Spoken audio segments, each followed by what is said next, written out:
Put your seatbelts on and get ready for the ride.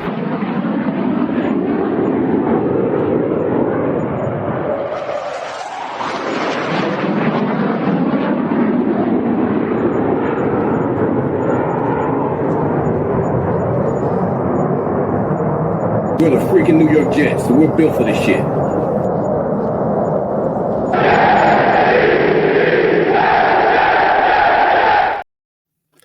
Hello, welcome to another episode of In the Trenches with Gang Green. I'm your host, Bubbs. Today is Monday, September 22nd.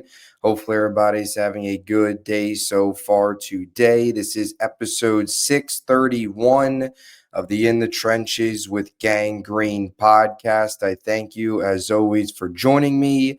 For those tuning in on YouTube, make sure to please like and subscribe. Of course, appreciate all of those tuning in on all the different audio podcast platforms. And we are back with some more takeaways from another heartbreaking, another frustrating and disappointing New York Jets loss yesterday afternoon on the road against the Tampa Bay Buccaneers, 29-27.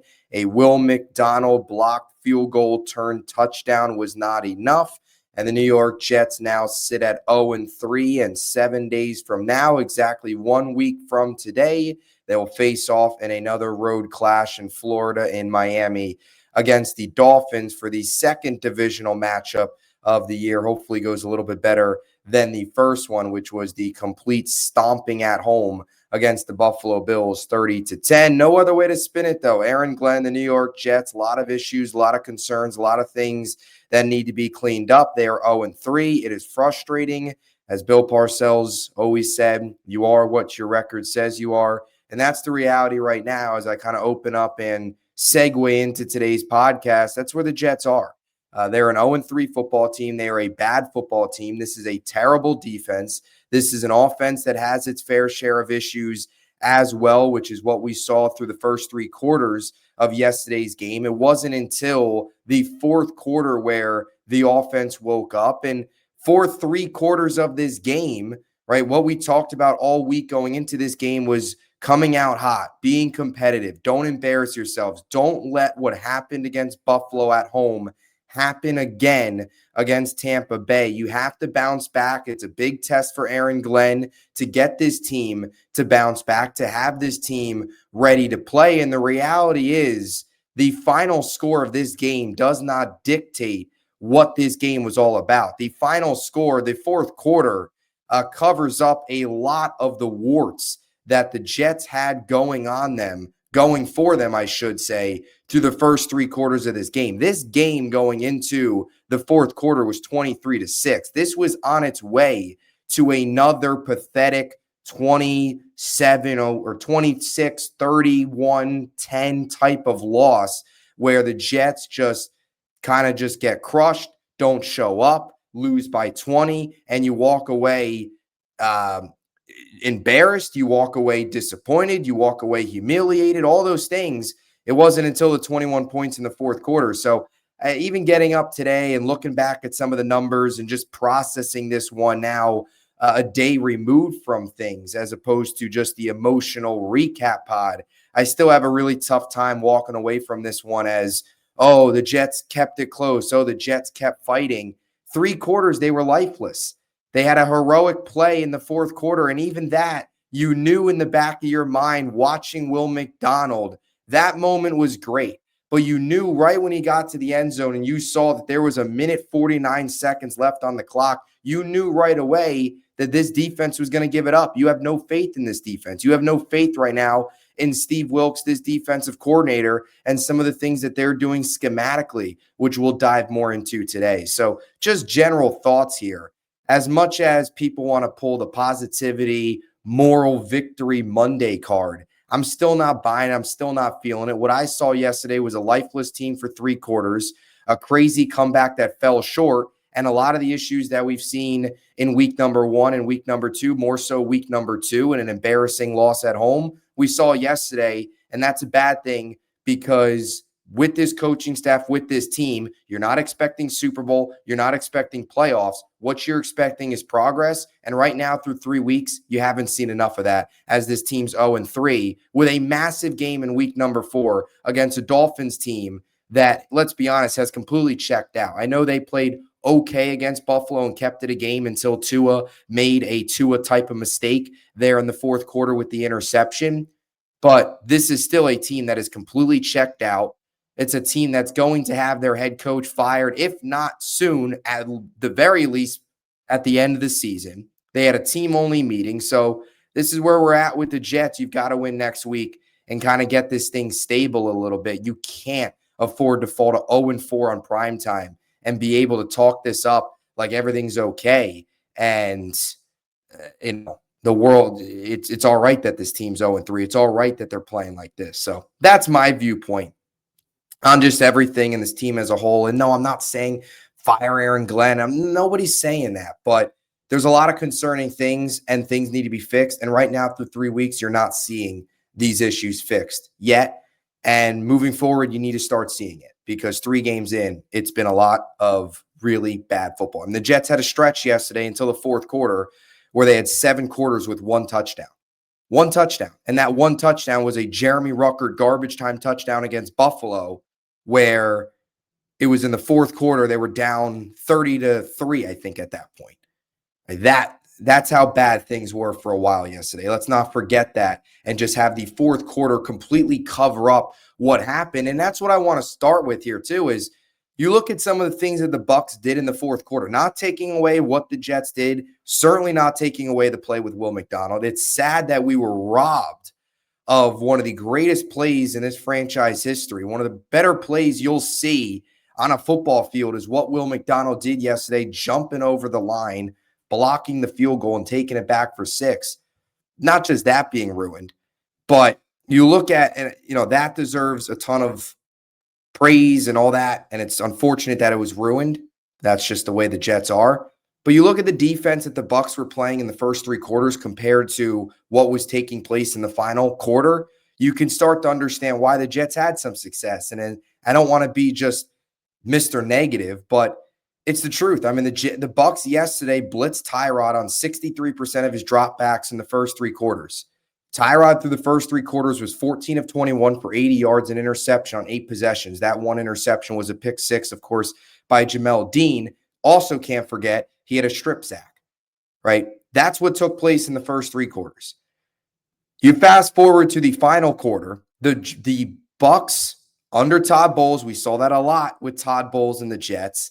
Once the fourth quarter hit, he starts to play very conservative, plays a lot more backed off defense, leads to a lot of these late scares from a Buccaneers perspective. We all are very familiar with that from his time with the Jets, late game, blown leads, all that stuff. The Bucs blitzed Tyrod 23% in the fourth quarter. That's a 40% difference. Giving Tyrod more time, 12 of 15, 80%, 117 yards, 2 touchdowns. So you also have to put some context into the whole Jets fourth quarter comeback too. We could scream fight. Oh, they fought to the very end. Great, but you also saw a defense that started to play a lot more backed off, a lot more of just let the clock run down. They had their own mistakes, which they had mistakes all game long. That's another thing too to play into this. We're celebrating the Jets losing by 2 on a heroic comeback to a Buccaneers team that was without Mike Evans for a good chunk of the later part of this game, was already without Chris Godwin, was without 3 of their 5 offensive linemen, had their own fair share of issues from an on-the-field perspective. They had 14 penalties for 124 yards, 7 of those holding penalties. They also had their fair share of drops yesterday, 4 as a team. 3 actually came by Mike Evans. Tell me another time you're going to get 3 drops from Mike Evans in a single game. That's not going to happen. So the point to all this, the Bucs did a ton yesterday to hurt themselves, and yet the Jets still couldn't capitalize and win this game. And I think that takes away from the whole fight, competitive, all this rah-rah type of stuff. Is the only reason the Jets were in this game, Todd Bowles' defense late started to play backed off, and a Buccaneers team that did a lot of things wrong themselves. and they still lost. So I wanted to get into just some other things here, some players, as I always do, kind of on these day after episodes. I want to start with the offense, then we'll move on to the defense. More so issues with the defense because the defense has been a complete disaster. But we'll quickly run through some things with the offense. This run game after week 1 has been a complete shell of itself. It has been embarrassing, and it has put this Jets offense in a lot of bad spots. And I'll just start here with Breece Hall, right? Breece goes out there against the Steelers and has a massive game, 107 yards and 19 carries, 5.6 yards per carry. Big day. Jets as a whole were able to ground and pound, run down the Steelers' throats all day. You look at the last 2 weeks, that's been far from the case, especially for Breece. He had 10 carries for 29 yards against the Bills, 9 carries for 21 yards against the Bucs. You combine that over the 2 games, that's 19 carries for 51 yards, 2.7 yards per carry. So Breece Hall over the last 2 games is averaging less than 3 yards a carry. That is a recipe for disaster for an offense that is heavily reliant on the run game and heavily reliant on the run game having success. You also look at Breece Hall. You take away his 2 biggest runs, 17-yard and 12-yard runs over the last 2 games. So those 2 chunk plays, and you look at what he's done outside of that, just 17 carries for 21 yards. That's a abysmal 1.2 yards per carry. I don't want to just flame Breece Hall, but he's the number 1 running back. He's the guy getting the bulk of these carries. The run game's been a problem.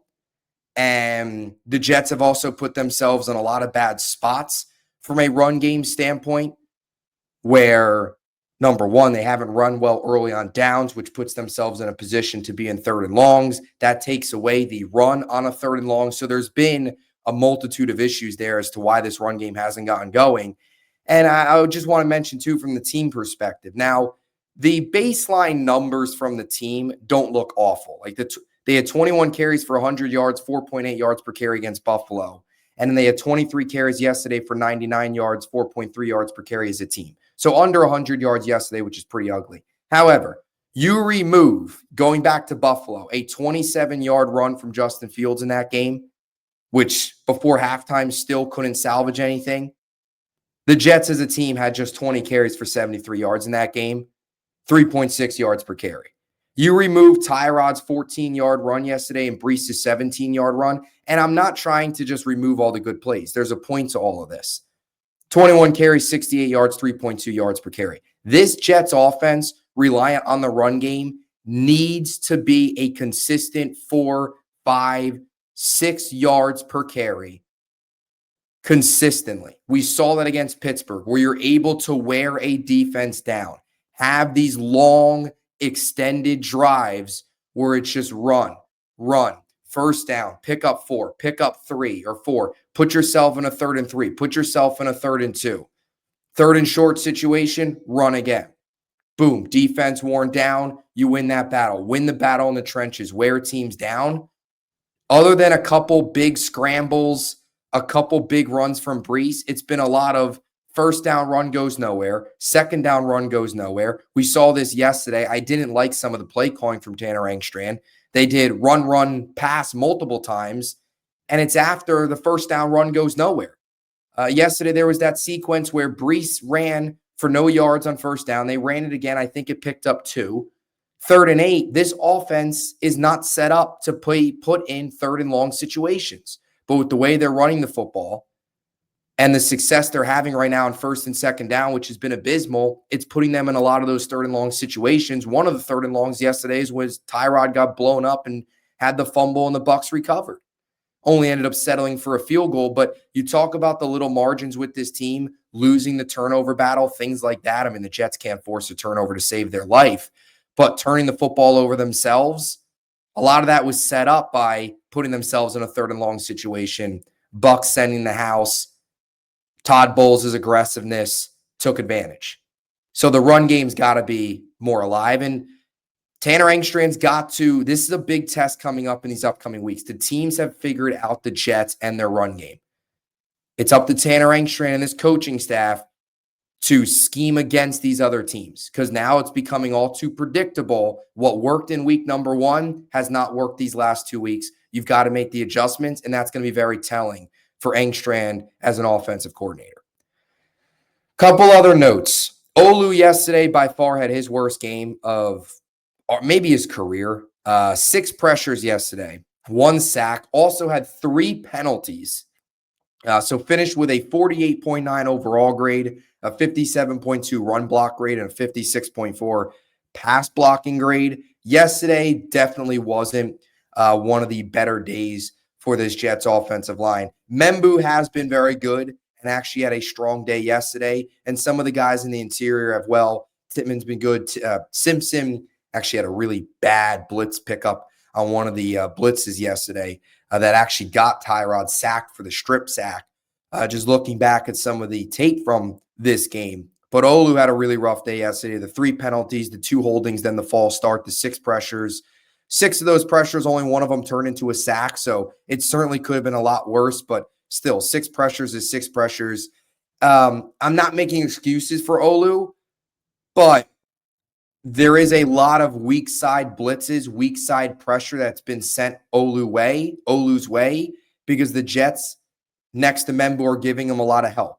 That's been the strong side in terms of blitz pickup, giving Membu help. It's put Olu in a situation where he's had to face a lot of blitzes, a lot of tough situations alone with no help. That has put him into some tough spots. Either way, though, he still has to be better. Quietly, he's had a bumpy start to this season. Membu's been much better than him. And moving forward, Olu needs to really turn things up here. He actually, in week number 1, did a really good job run blocking. Pass blocking, a little bumpy all 3 weeks. Did a good job run blocking in week number 1. Needs to be a little bit more consistent. Definitely a bit of a slow start. On the year, 58.3 overall grade, a 49.3 pass block grade, and a 60.6 pass run blocking grade so far in the season. And one more thing I'll touch on with this Jets offense. The wide receivers continue to be a major issue. The Tyler Johnson drop yesterday was awful. Can't happen, inexcusable. 52.7 overall grade this year from Tyler Johnson. That's 98th out of 107 receivers, which with a minimum of 4 targets. The killer Tyler Johnson drop yesterday, one of the only plays where Tyrod had a completely clean pocket, found Johnson open, stretching the field a bit, would have been a big first down on a 3rd and 12 to move the ball late in the game. And it set up a 4th and 12. And what did the Jets do on that 4th and 12? Well, they throw it short of the sticks to Allen Lazard and give themselves no chance. Inexcusable. But that doesn't happen if Tyler Johnson catches the football.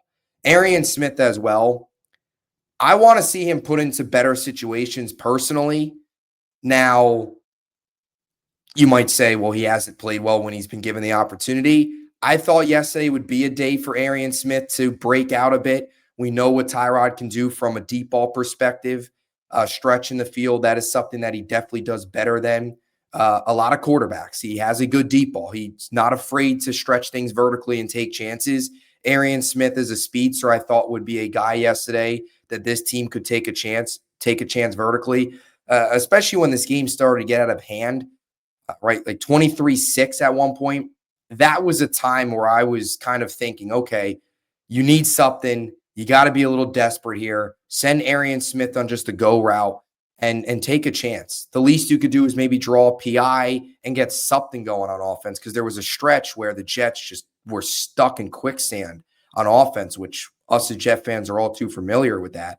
But Arian Smith this year, 48.9 overall grade, which is 105th out of 107 receivers with a minimum of 4 targets. And he had the penalty yesterday, an illegal formation on 2nd and 1 on the first drive of the game.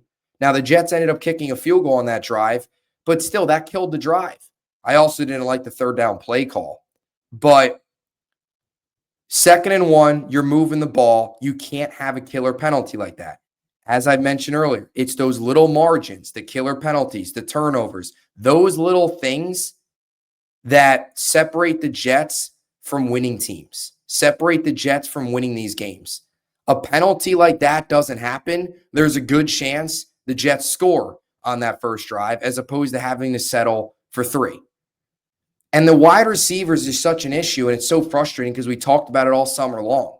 And I think it's time to give a guy like a Brandon Smith more of an opportunity. I know Lazard caught the touchdown yesterday, barely, even that he barely could do. Nothing ever is easy with Alan Lazard, but even the touchdown, he had 2 catches yesterday for 13 yards. Okay, he had the touchdown, and the other catch was on 4th and 12. He picked up 9. Let's be real here with Alan Lazard. He's not any good. He's a net zero on the field. Put a Brandon Smith, a Quentin Skinner, one of those guys, even a Jamal Pritchett. Give one of those guys a chance. And you even look at a Jelani Woods or a Stone Smart. Can you throw one of those guys a bigger slot? Nobody's saying that it's going to work, but you got to try something. You got to give some of these other younger guys an opportunity because right now, behind Garrett Wilson, nothing is working. The second leading receiver behind Garrett Wilson yesterday was Tyler Johnson. That is not a recipe for success. Not only with this offense, but with these quarterbacks. You're giving Tyrod and Justin Fields essentially nothing other than Brees at times. Mason Taylor still, growing. I mean, Jeremy Ruckert, after a couple plays he made in week 1, has been a non-factor. He had the garbage time touchdown. Great. But Jeremy Ruckert is not somebody that you're going to rely on in the receiving game. It's Garrett Wilson and everybody else, and that's a problem. And it's been a problem. So now I want to move on to the defense. This defense is terrible, and Steve Wilks deserves all of the heat that is being thrown his way because a lot of it is some schematic issues. A lot of it, you watch some of these plays, and there are just guys running wide open. And I want to start with some tackling numbers here with the Jets because this is actually one of the most discouraging things with this Jets team is the tackling. Because all offseason, all summer, Aaron Glenn not only talked about improving tackling, but tried to improve the tackling. Like they worked on tackling all summer long. I was at every single training camp practice, and they were some of the more physical training camp practices that I've seen in a very long time. And that's coming from kind of comparing them to Robert Saleh's practices where they were very, very soft. This year, much more intense, a lot more tackling. They had pseudo-Oklahoma drills going on, all of that stuff. And yet here we are, the tackling is still an issue. They've had 34 missed tackles this season. And what's so discouraging about this, I want to go back to what I said to open up today's podcast. We want to see improvement as the season goes on. What this team looks like in week number 1, unfortunately, and this is discouraging, the Jets' best performance has been week number 1. The last 2 weeks, they've only gotten worse. That should not be the case. It should be the opposite. It should be every week you see growth, or at least different sections of the season you see growth. Maybe a bad September, but a good October, good November, whatever. Only time will tell, but if anything, this team's getting worse right now from where we saw them in week number 1. And the tackling backs it up. They had 8 missed tackles against the Steelers. They followed it up with 10 against the Bills, and yesterday 16 against Tampa. So we're in week number 3, and they just had their most missed tackles in a game. And over the last 2 weeks, the tackles have increased going back to week number 1, where they had 8 against Pittsburgh, which actually seems like a good number right now. 34 missed tackles as a team in 3 games. That is disgusting on so many levels and so infuriating because it's the same issues that we've had over the last couple of years, same issues that we've had for a while. Yesterday, you look at some of the biggest culprits. Cisco had 3, Quinnen had 3, 6 combined there. Although I will say, though, Quinnen Williams has been one of the lone bright spots on this defense against the run, has been a lot better than most. McGregor had 2, Will McDonald had 2, so that's 4. And then Malachi Moore, Sauce, Jamian Sherwood, Michael Carter, Quincy Williams, and Michael Clemens had 6. So that's where you got your 16 missed tackles, which is just disgusting the way you split it. Whichever way you split it. And it's the same culprits week in and week out. It's some of your safeties. It's Cisco. Well, before Tony Adams got hurt, it was Tony Adams. Sherwood's had his fair share. Quincy Williams, I actually thought had his best game yesterday. But there was one bad missed tackle where he was just over aggressive. And we've seen that a lot with Quincy Williams this year, where he looks a lot more like 2021 Quincy Williams, where he's just running around with his hair on fire, not taking good angles, over aggressive in the open field. He's been able to control himself a lot more the last couple of years, and that's turned him into one of the better linebackers in football. But you've seen him go back to some of those old habits. Now, he only had one missed tackle yesterday, and prior to the shoulder injury, he was having his best game of the year. So I don't want to crush him too much. But prior to that, that's been an issue for him as well. Michael Carter's been a disaster. We'll get more into him here in a second. But on the topic of the missed tackles, Andre Cisco, he's been the biggest culprit. 5 missed tackles this year for Cisco. That leads the team. Here are some other really ugly numbers. He's got a 25% missed tackle rate. That's also the highest on his team, on the team. To give you a perspective of how bad that is, Cisco's career average is 14.2%. So he's about 9 points higher or 11 points higher right now than his career average. And his highest missed tackle rate he's ever had in a season is 13.9%, which he had last year.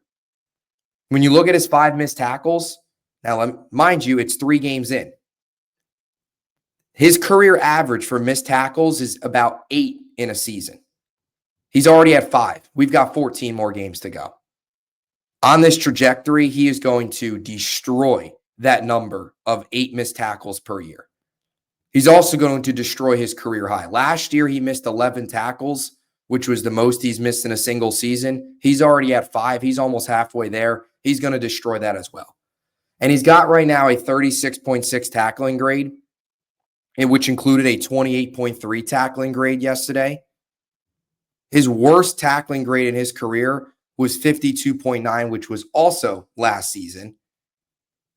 But still, even as bad as that was, right now that's about a 24.6% point difference between last year's 52.9 and this year's 36.6. And what's concerning about Cisco is I just labeled 3 numbers. The only year that is worse than what he's done so far is last season. That's why he wasn't back in Jacksonville, was because of the issues he had last year. And this coaching staff, Brandon Stevens, Andre Cisco, 2 guys that they brought in coming off of really bad years, banking on them in this system with this staff improving. And what have both those guys done? Exactly what hurt them last year. Exactly why they were on the open market. They've been 2 of the bigger culprits on this defense in terms of the struggles. And that's also that's really concerning because this is just who they are. This is who Andre Cisco is. This is who Brandon Stevens is as well. They're not good players at their position. They're well below average players at their position. And that is infuriating and really worrisome because you've got 14 games left of these guys. Especially Stevens. Cisco's only a 1-year deal. Stevens, you give him $36 million. Complete garbage of a contract by Darren Muji. And I'll be willing to say that right now. There's no way that contract ages well. Because this is just who Brandon Stevens is. And this is who Andre Cisco is. They're just not very good football players. Cisco is not a good tackler. His worst season was last year. This year, he's right on line with that. In many areas, he's actually worse. So, wanted to throw him out there as well. Some other things I want to throw out here. Michael Carter has been really discouraging. As much as we talk about, as I just did, how bad Brandon Stevens has been, and rightfully so. He's been terrible. If you had to create a Mount Rushmore right now of the most, I don't want to say hated Jets, but just the worst Jets right now, how they're playing, Stevens would be number 1, no doubt. Clemens would be up there. And as bad as it sounds, Michael Carter's right up there as well. And this is really discouraging. This is really concerning because Michael Carter is a guy who you came into this season expecting. I had high expectations. Healthy Michael Carter in a defense that runs a lot more man coverage. Michael Carter thrives in man coverage. I thought last year was more of the injuries that plagued him. He actually came out and spoke during the offseason how bad the injuries were and actually how much time it took for him to recover. He spent a good chunk early on in the offseason recovering from the back injuries. He was also dealing with the ankle. He was dealing with a lot last year. But you go back to 2023, which is the reason he got paid before last season, one of the best nickels in the NFL, not one of the best nickels statistically in the NFL. You literally go down every statistic, he was number one. He was that good. He's healthy now in a defense that runs a ton of man coverage. He thrives in man coverage, and he has been awful. A 44.5 overall grade through 3 games is the second worst among all slot cornerbacks in the NFL. He's also tallied a 55 run defense grade and a 51.6 tackling grade. So another player had a missed tackle yesterday who has been a big reason in this team's 34 missed tackles this year. And the coverage numbers are even more concerning.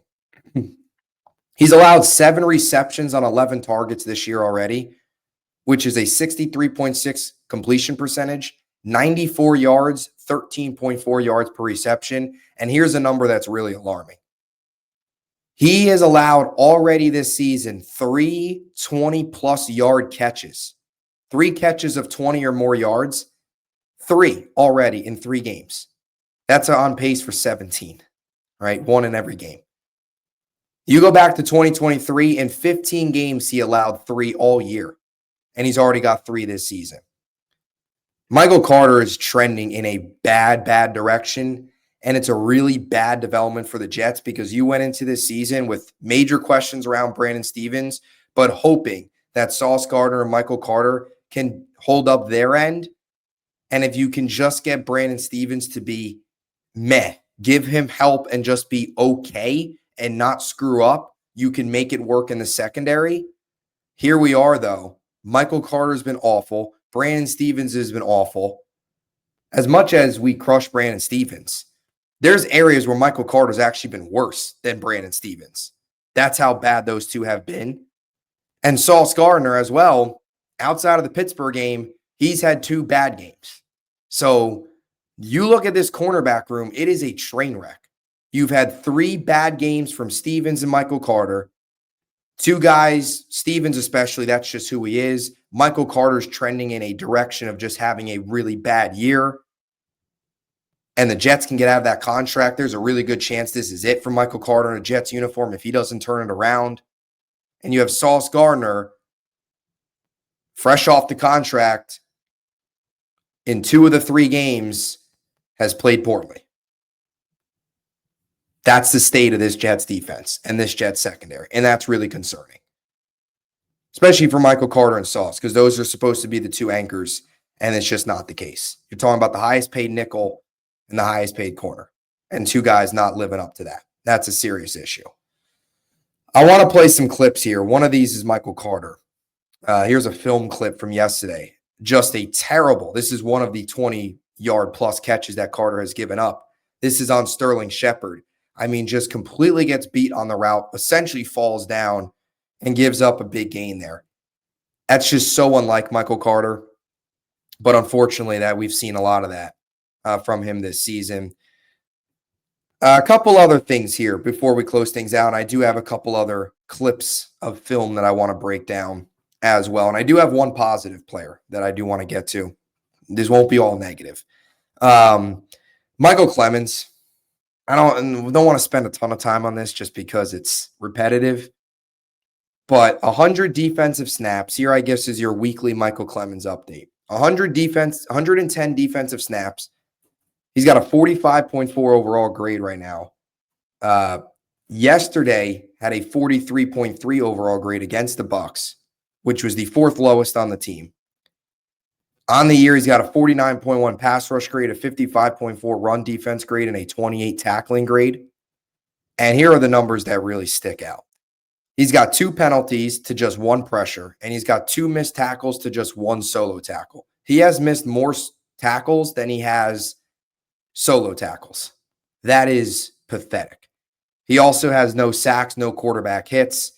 And here's another good gauge to tell the negative or positive impact a player has on a team.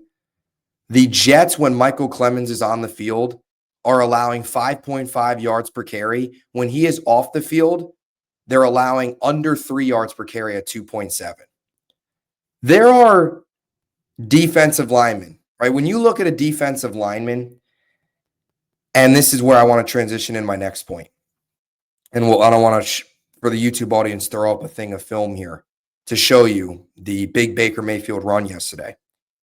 When you're grading and talking about defensive linemen, the stats don't always matter. The stats don't always tell the whole story, especially for some of the interior guys, and you're not your big star players, because the interior guys, they might be eating up double teams, doing their job to let other pass rushers, other players get home, whether that's like a Harrison Phillips eating up double teams that opens the door for a Quinnen Williams to get home. Eating up double teams isn't going to show up on the stat sheet. It's going to show up with your eyes. It's not going to show up on the stat sheet. So as much as you look at Michael Clemens and the stat sheet's really bad, the eye test is even worse in a lot of ways. And that's the real issue. You have Aaron Glenn and this coaching staff saying that he's done everything they want him to do. What do you want him to do? Just be a complete net negative? Because if that's the case, then he's doing it perfectly, because the numbers are abysmal. And you look at the eye test, it's also abysmal.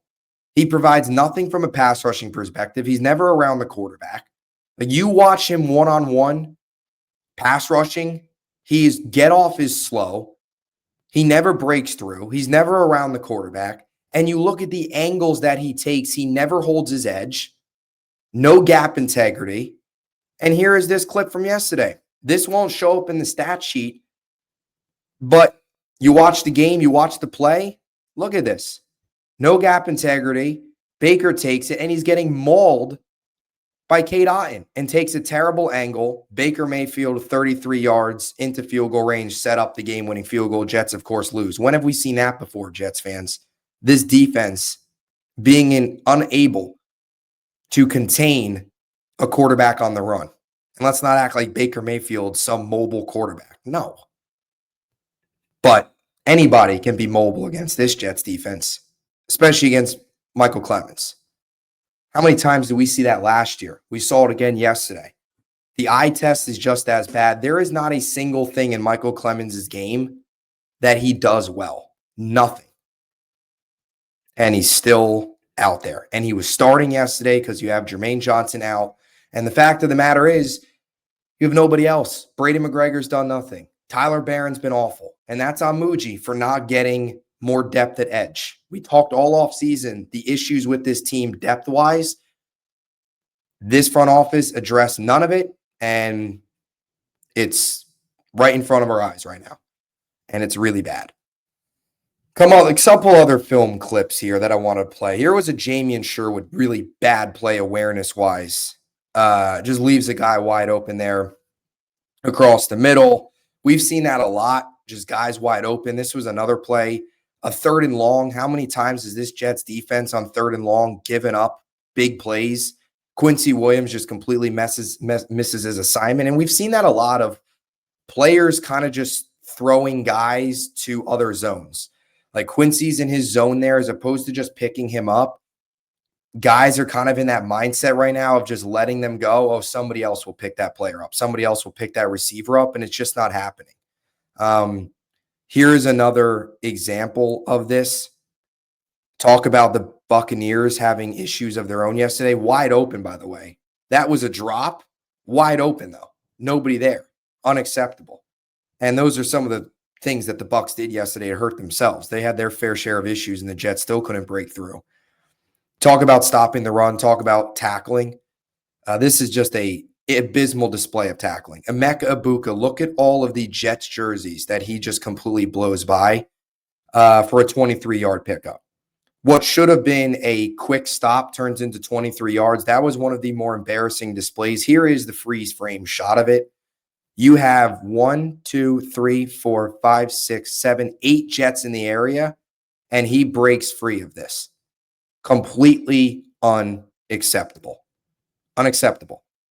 I really wanted to play that because that play yesterday, I couldn't believe it watching it. I mean, I could because it's the Jets, but that's an NFL defense right there. Inexcusable. Those are the main ones that I wanted to play, some of the main issues, and just the guys running wide open, the Clemens play. I'll give you two positive clips here. Here was a good Malachi Moore clip. Gets to the other side to stop Bucky Irving, does a good job there. And then, as you see, that was a really nice Malachi Moore play. The rookie, I thought actually played pretty well. We'll get to another rookie here in a second. Here was Leonard Taylor with a nice run stop on Rashad White. So there's a couple positives. One more positive to close things out. A.Z. Thomas yesterday coming in for Sauce Gardner. We've talked about it a ton. A.Z. Thomas from week 1 should be this team's starting cornerback opposite Sauce. Bench Brandon Stevens, put A.Z. Thomas in the game. A very small sample size, but in a small sample size, A.Z. Thomas went out there. A 76 overall grade. He was the highest graded Jet yesterday. 10 snaps, 6 covered snaps, targeted twice, no catches allowed. So no, I'm not saying put A.Z. Thomas in Canton. No, I'm not saying A.Z. Thomas is the best cornerback in the NFL. But in the limited number of snaps, in his first real NFL opportunity from a starting standpoint, coming in for Sauce Gardner, he played well. He did his job. He looked better in 6 coverage snaps than Brandon Stevens has all year. Malachi Moore looked better than Tony Adams. Give these young guys an opportunity. Same for the receiver room as well and some of these other spots. Can't get any worse. Evaluate what you got. So that'll do it. Let me know what you think in the comments section down below. Your thoughts on the Jets, your big takeaways from this game, your concerns, where you're at, any other Jets takes, let me know down below. Appreciate you all as always. We'll be back. A lot more content coming your way the rest of the week as we shift our focus to week number 4, Jets, Dolphins on Monday night, 1 week from today, as the Jets look to avoid an embarrassing 0-4 start on primetime against a Dolphins team that is just one of the laughing stocks in the NFL right now with the situation that they're in. So we'll be back. Stay tuned. Appreciate you all. Till next time. JETS. Jets, Jets, Jets.